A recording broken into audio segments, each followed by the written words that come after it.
Manipur ki ahanba neuro patients ke amatangairaba specialized hospital neuro emergency trauma net multi speciality hospital singjai mathak tongtham likai da handuk chare hospital asna maruina BP stroke brain tumor lambi ki khudong thiba spinal disc prolapse spinal tumor amadi migraine chingba layengli hospital asida neuro ki layeng bar changba afaba makhal ki khusu khulai amadi machine marang kaida lei masina kokal mari lenaba tongan ba makhal ki anaba sing ningthina layengli lamdam masida neurosurgeon yamna tangariba maramna chingmadi arapa mafumdagi lakpa anaba sing neurosurgeon unanaba honabada awaba kya mayongdari masida sunatna matam tintana anaba layengna maram oraga khudong thiba kya su mayongdari masi punamakdagi kharado orabusu kananaba Dr. Parkinson Singh MCS Neurosurgery AIMS New Delhi na masamaki hospital asida pung kunmari leituna anaba sing layengli hospital asida ataba mamalda layeng batana OPD general amadi ICU beds operation medicine x-ray amadi lab ka mai lena basnasu ataba mamalda phangalli ngasi magdenshin biro amadi kudong saba singa silobiyo hena kubam road gidamak hospital asigi telephone number 7005534166 natraga 8974572154 da pau phabirak yagani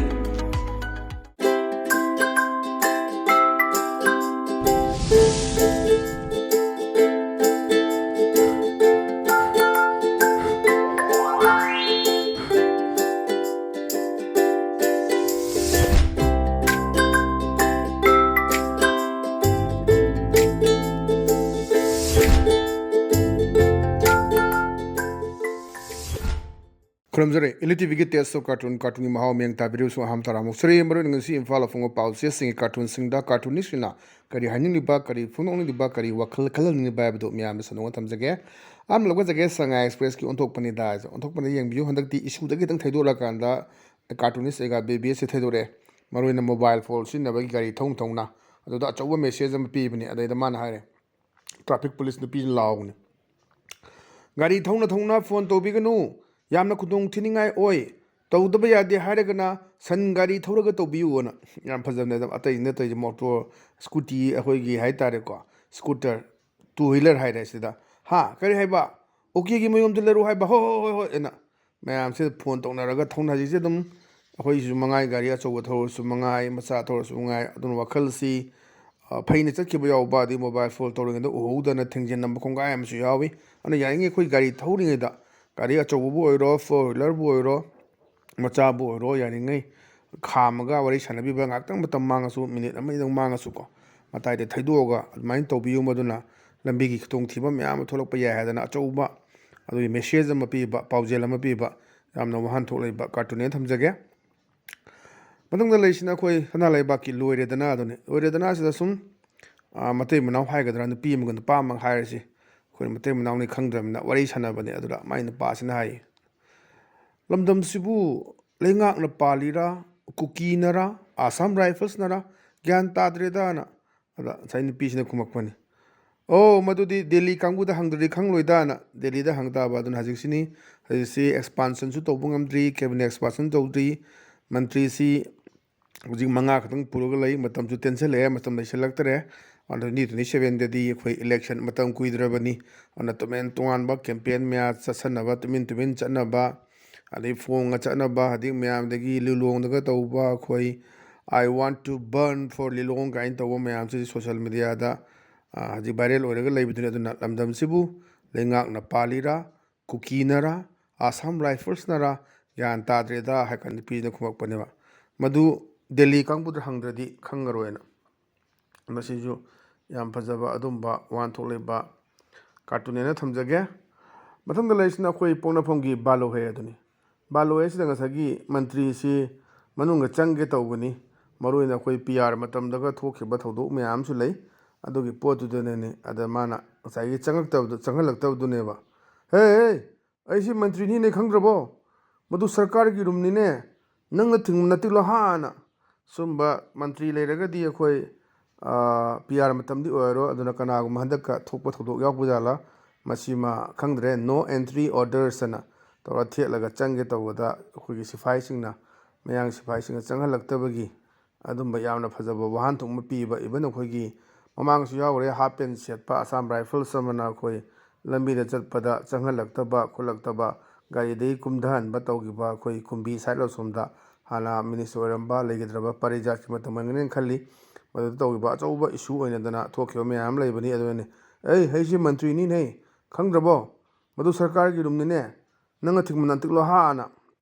ꯌꯥꯝꯅ ꯐꯖꯕꯁꯤꯁꯨ ꯑꯩꯈꯣꯏꯒꯤ ꯋꯥꯍꯟꯊꯣꯛ ꯂꯩꯕ ꯀꯥꯔꯇꯨꯟꯅꯦꯅ ꯊꯝꯖꯒꯦ ꯃꯊꯪꯗ ꯂꯩꯔꯤꯁꯤꯅ ꯑꯩꯈꯣꯏ ꯍꯨꯌꯦꯟꯂꯟ ꯄꯥꯎꯒꯤ ꯑꯁ ꯂꯣꯏꯔꯦ ꯍꯥꯏꯕꯗꯨꯅꯦꯕ ꯑꯗꯨꯗ ꯑꯩꯈꯣꯏ ꯂꯥꯏꯔꯤꯛ ꯏꯕꯒꯤ ꯍꯧꯖꯤꯛ ꯂꯩꯔꯤꯕ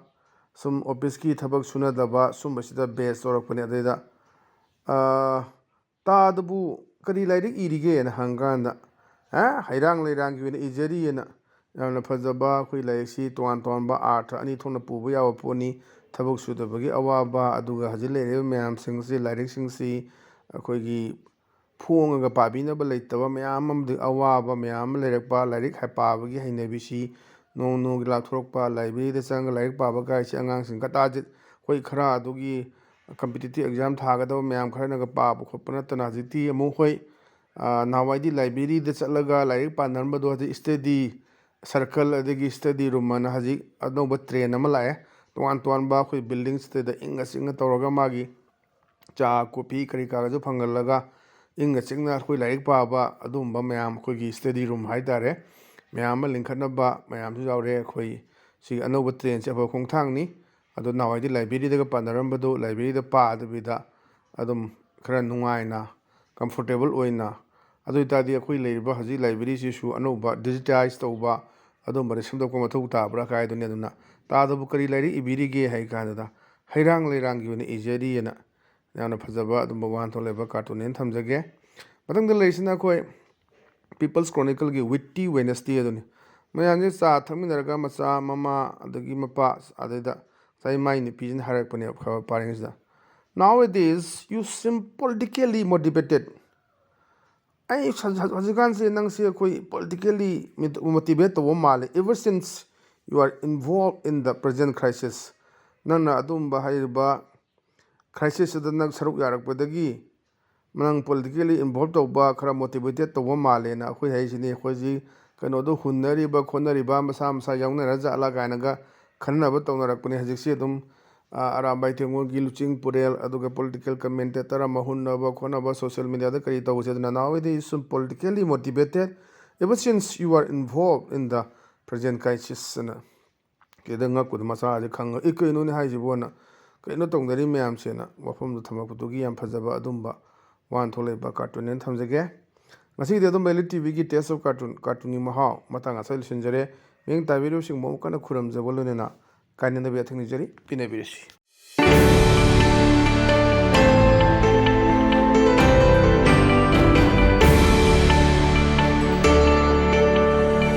न्यूरो पेशेंट्स के specialise hospital neuro emergency trauma नेट मल्टी स्पेशलिटी हॉस्पिटल सिंगजाई मथक टोंगथाम लिकाई दा हांदुकचरे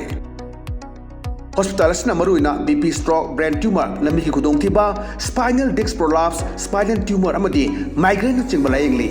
हॉस्पिटल असदा न्यूरो की लायंग चंगबा अफब मखल की खुसु खुलाई अमदी मेशिन मरांग कायदे लई मसिना कोक मरी लेनबा तोंगान तोंबा मखल की अनाबसिंग निंगथिना लायंगली लमदम न्यूरो सर्जन यामना तांगरिबा मरमना चिंगमदी अरापा मफमदगी लाकपा अनाबसिंग न्यूरो सर्जन उननबा होनबदा अवाबा क्या मायोंगदरी मसिदसु नतना मतम थिंथना अनाबा लायंगना मरम ओरगा खुदोंथिबा क्यासु मायोंगदरी मसी पुनमक्तगी खरदो ओरबसु कन्ननबा doctor Parkinson Singh MCS neuro surgery AIIMS new दिल्लीना मसामकी हॉस्पिटल असिदा पुंग कुनमरी लेदुना अनाबसिंग लायंगली हॉस्पिटल असिदा अताबा ममलदा लायंग मतनतना OPD जनरल अमदी ICU beds operation medicine x ray अमदी लैब कमरी लेनबसु अताबा ममलदा फंगल्ली ngasi maglension biro amadi kudong saba singa silobiyo hena kuba mrol gidamak hospital asigi telephone number 7005534166 natraga 8974572154 da pau phabirak bu yagani